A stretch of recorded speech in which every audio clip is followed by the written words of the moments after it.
അങ്ങനെ ബിഗ് ബോസിന്റെ ആദ്യത്തെ എവിക്ഷൻ ആയി അല്ലേ? 4 പേര് ഔട്ട്. ചോദിക്കട്ടെ നിന്റെ അടുത്ത് ഒരു കാര്യം, ഇതിൽ ഒരാള് പോയപ്പോഴാണ് നിനക്ക് സങ്കടമായ?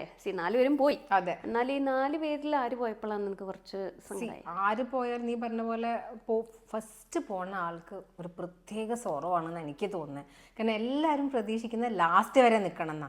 ലാസ്റ്റ് വരെ നിന്നില്ലെങ്കിൽ പോട്ടെ, ആദ്യം ഔട്ട് ആവരുതേ എന്നായിരിക്കും എല്ലാവരും ആഗ്രഹിക്കുന്നത്. അപ്പോൾ ആ ബിജു പറഞ്ഞ ആളെ ഫസ്റ്റ് ഇവർ പുറത്താക്കിയപ്പോൾ പിന്നെ അയാളുടെ ഒരു സങ്കടവും അയാൾ ആ പോകുമ്പോൾ പറഞ്ഞ സ്റ്റേറ്റ്മെന്റ്സും ഒക്കെ കേട്ടപ്പോൾ എനിക്കത് ഇത്തിരി വിഷമമായി. അതെ, മോളാണ് അപ്ലൈ ചെയ്തത്, വൈഫ് ഇംഗ്ലീഷ് അറിയില്ല എന്നൊക്കെ പറഞ്ഞപ്പോൾ ഞാൻ വിചാരിച്ചു, പക്ഷെ അയാളുടെയും ഭാഗ്യം കേട്ടോ.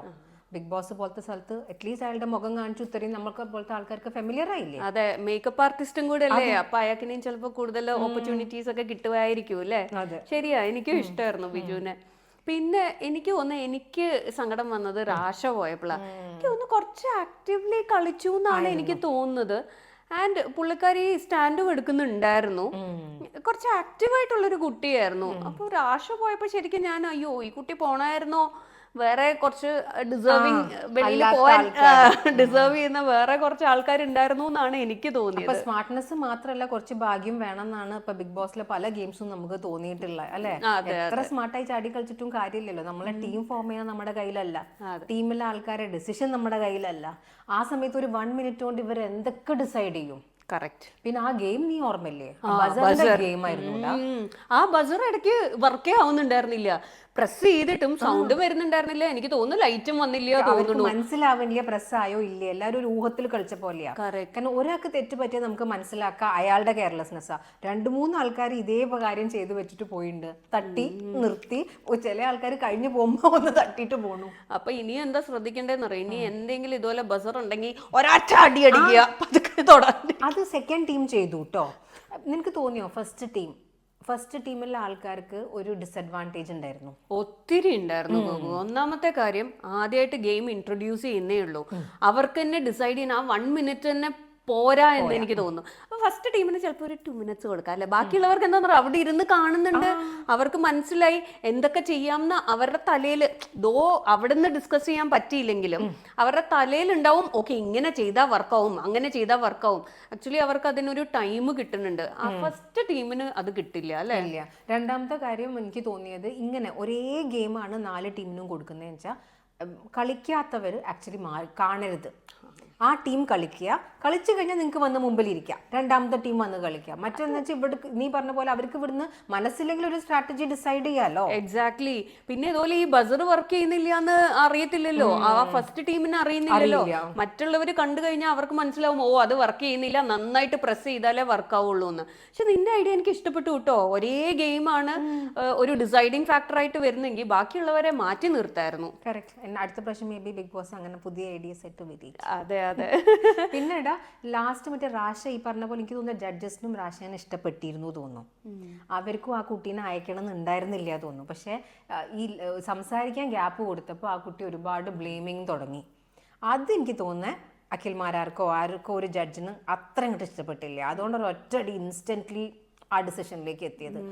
അല്ലെങ്കിലും നീ ശ്രദ്ധിച്ചില്ലേ, ജഡ്ജസിന്റെ decision is kind of final പോലെ. കറക്റ്റ്. ഇൻഫിനിറ്റി പെൻഡന്റ് എങ്ങനെയാ പോയേ? അത് കഷ്ടമായി പോയിട്ടോ.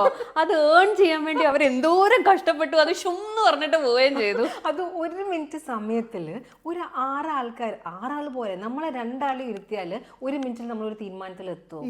ബുദ്ധിമുട്ടാ. അപ്പൊ എന്തൊക്കെ വേണം? ഭാഗ്യം വേണം, സ്മാർട്ട്നെസ് വേണം, മാത്രമല്ല സമയം നല്ലോണം യൂസ് ചെയ്യാൻ അറിയണം ഈ കണ്ടസ്റ്റൻസിന്. അതെ, അതുമല്ല നീ നോക്കിയോ ലോലിറ്റ ഒരു പേര് പറഞ്ഞപ്പം ബാക്കിയുള്ളവര് സപ്പോർട്ട് ചെയ്തില്ല എന്ന് പറഞ്ഞിട്ടാണ് അങ്ങോട്ട് ദേഷ്യം വന്നത്. അപ്പം പറഞ്ഞിട്ട് കാര്യമില്ല, നമ്മൾ ആ ഡിസിഷൻ എടുക്കുന്നതും ബാക്കിയുള്ളവർ കേൾക്കുകയും കൂടെ വേണം. പിന്നെ റാഷ പറഞ്ഞ ഒരു പോയിന്റ് എനിക്ക് നന്നായി തോന്നി. എന്തോ ജഡ്ജസിനത് ഇഷ്ടപ്പെട്ടില്ല. റാഷേനോട് ചോദിച്ചു, ആ കൂടെ നിന്ന് ആ സെക്കൻഡ് ലാസ്റ്റ് ആളെ ഡിസേർവിങ് ആണോ അല്ലേ, അല്ലെങ്കിൽ എന്ത് കാരണം എന്ന് ചോദിച്ചു. ആ കുട്ടി പറഞ്ഞ റീസൺ നല്ലതായിരുന്നു. ആ കുട്ടീൻ്റെ ടീം ക്യാപ്റ്റനായ ലൊലീറ്റയ്ക്ക് ഈ കുട്ടി അണ്ടർ പെർഫോം ചെയ്തു എന്ന് തോന്നിയത് ഒരു റീസണബിൾ പോയിന്റ് അല്ലേ? പിന്നെ കാരണം ഇവർക്ക് ഇപ്പൊ 40 ആൾക്കും അങ്ങോട്ടും ഇങ്ങോട്ടും പരിചയപ്പെടാനുള്ള ഗ്യാപ്പ് കിട്ടിയിട്ടില്ലല്ലോ. അപ്പൊ നമ്മൾ ചിലപ്പോ ഒക്കെ ചില കേപ്പബിൾ ആയ ആൾക്കാരുടെ കണ്ണു കൂടി നോക്കില്ലേ? ഇപ്പൊ ലൊലീറ്റനെ ഇവർ ക്യാപ്റ്റനൊക്കെ ചൂസ് ചെയ്തിട്ടുണ്ടെങ്കിൽ ആ കുട്ടി അത്യാവശ്യം കേപ്പബിൾ ആണെന്ന് തോന്നിയോണ്ടല്ലേ. അപ്പൊ ആ കുട്ടി പറയുന്നു ഈ കുട്ടി അണ്ടർ പെർഫോം ചെയ്തു പറഞ്ഞപ്പോ അതൊരു റോങ് റീസണിങ് ആയി തോന്നി. അല്ലടാ, പക്ഷെ അത് ബാക്കിയുള്ളവർ അക്സെപ്റ്റ് ചെയ്യണമെന്നില്ലല്ലോ. അത് ലൊലിറ്റയുടെ മാത്രം ഒരു എക്സ്പീരിയൻസ് അല്ലേ. ആ ടീമിനെ വെച്ചപ്പം ഏറ്റവും അണ്ടർ പെർഫോം ചെയ്തത് ഈ കുട്ടിയാണെന്ന്. പക്ഷെ ബാക്കിയുള്ള ടീം മെമ്പേഴ്സിന് അല്ലെ, ബാക്കിയുള്ള ആ ഇൻഫിനിറ്റി പെൻഡന്റ് കിട്ടിയിരിക്കുന്നവർക്ക് അത് തോന്നണമെന്നില്ലല്ലോ. പക്ഷേ തിങ് ഈസ്, ആ ഒരു മിനിറ്റില് എല്ലാരും കൂടെ ഒരു ഡിസിഷനിൽ വരിക എന്നുള്ളതായിരുന്നു വേണ്ടിയത്. അല്ല, അവിടെ ഇല്ല പറയുന്നത്. രാശിയും മറ്റേ സെക്കൻഡ് ലാസ്റ്റ് കുട്ടിയും കൂടി നിൽക്കുമ്പം രാശിയനോടുള്ള ക്വസ്റ്റ്യൻ ആയിരുന്നു, എന്തുകൊണ്ട് ഈ കുട്ടി ഡിസേർവിംഗ് അല്ല, നീ ഡിസേർവിംഗ്. അപ്പൊ ആ കുട്ടി പറഞ്ഞ റീസൺ ജഡ്ജസിന് ഇഷ്ടപ്പെട്ടിട്ടില്ല. മനസ്സിലായോ? അപ്പൊ ഓരോ സമയത്ത് ജഡ്ജസിന്റെ മൂഡ് പോലെയാ. ചില സ്ഥലത്ത് അവർ പറയുന്നുണ്ട് ഫൈറ്റ് ചെയ്യണം എന്ന്, നിങ്ങളുടെ അഭിപ്രായങ്ങൾ പറയണം, നിങ്ങളുടെ സ്റ്റാൻഡ് എടുക്കണം എന്ന്. പക്ഷെ ആ കുട്ടി അവിടെ എടുത്ത 2 സ്റ്റാൻഡും അവർക്ക് ഇഷ്ടപ്പെട്ടിട്ടില്ല. ഒന്ന് ലൊലീറ്റന്റെ അഭിപ്രായം എടുത്തത് ഇഷ്ടപ്പെട്ടില്ല, 2 ക്യാപ്റ്റൻ കാരണം ഞാൻ എന്റെ ടീം പോയി പറഞ്ഞതും ഇഷ്ടപ്പെട്ടിട്ടില്ല. അതെ, പക്ഷെ അത് ശരിയല്ലേ, ക്യാപ്റ്റൻ കാരണമല്ലേ അവരുടെ ടീം ലൂസ് ചെയ്തത്. എന്തെന്ന് പറഞ്ഞാൽ ബസറിന്റെ ഗെയിമിന്റെ ടൈമില് രാഷ പറയുന്നത് പോലെ ഇവിടെ മിക്കവരും പറഞ്ഞതാണ് ഈ ഐഡിയ വർക്ക് ആവില്ല എന്ന്. അഭിരാമിന്റെ ഐഡിയ വർക്ക് ആവില്ല എന്ന് പറഞ്ഞതാണ്.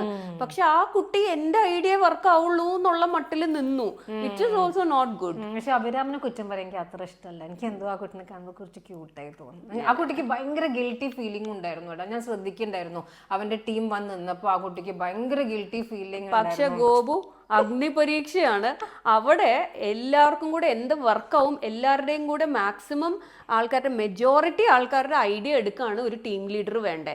അല്ലാതെ ഞാൻ എടുക്കുന്ന ഡിസിഷൻ ആണ് right just because I am the team leader, നിങ്ങൾ എല്ലാവരും കേൾക്കണം എന്ന് പറയുന്ന ആ സ്വഭാവം എനിക്ക് ഇഷ്ടപ്പെട്ടില്ല. ആ ലെസൺ പഠിച്ചിട്ടുണ്ടാവും. ഇനി അഭിരാമ ചെയ്യില്ല. എനിക്ക് വളരെ അഭിരാമിന് കുറേ മാറാനുണ്ട്. എന്താന്ന് പറഞ്ഞാൽ ആ കുട്ടി ഒരു ഭയങ്കര പാവമായിട്ട് ജസ്റ്റ് ബിക്കോസ് ടീം ലീഡ് ആയതുകൊണ്ടാണ് ആ കുട്ടി രക്ഷപ്പെട്ടത്. ഇല്ലെങ്കിൽ രക്ഷപ്പെടത്തില്ലായിരുന്നു. ആദ്യത്തെ എവിക്ഷനിൽ അഭിരാം പോയെന്ന് കണ്ടിട്ട് തോന്നുന്നത് അഭിരാമന് അതിലൊരു സങ്കടം ഉണ്ടായിരുന്നു. എന്തായാലും ശരി, 4 ആൾക്കാരെ എവിക്ട് ചെയ്ത് പോയി. അഭിരാം ഇപ്പൊ ഒന്നും എവിക്ട് ആവല്ലേ, ലൊലീറ്റ എവിക്ട് ആവല്ലേ. നന്നായി കളിക്കുന്നവർ ഉള്ളിൽ നിൽക്കട്ടെ, കളിക്കാത്തവർ വെളിയിൽ പോകട്ടെ എന്നാണ് എനിക്ക് പറയാനുള്ളത്.